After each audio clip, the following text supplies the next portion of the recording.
জীবনে যাই চেয়েছিলাম তার প্রায় কোনো কিছুই পাওয়া হলো না। সময়ের স্রোতে স্রোতে হারিয়ে ফেললাম অনেক কিছু।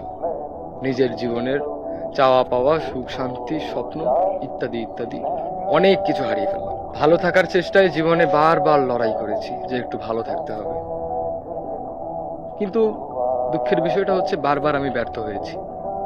যতবার লড়াই করেছি একে একে শুধু ব্যর্থ হয়েছি। যখন জীবনে চেষ্টা করতে করতে পারলামই না, তখন না জীবনের কাছে আর কোনো কিছুই চাওয়ার নেই। শেষ পর্যন্ত যখন চাওয়া পাওয়া আর পূর্ণ হলো না জীবনের কাছে, যখন সমস্ত চেষ্টা বৃথা হয়ে গেল, তখন না জীবন থেকে আর কোনো কিছুই চাওয়ার নেই। এখন শুধু মনে হয় এই শূন্যতায় ভরা আমার জীবন। আমার জীবনে আর কখনোই পূর্ণতা আসবে না। জীবনকে নিয়ে আর কোনো অভিযোগ নেই। দুঃখ আমার চিরসঙ্গী। ওই যে একটা কথাই আছে না, দুঃখের গল্পটা লেখার পরে যখন আমি সুখের গল্পটা লিখতে শুরু করলাম, ঠিক তখনই আমার কলমের কালিটা শেষ।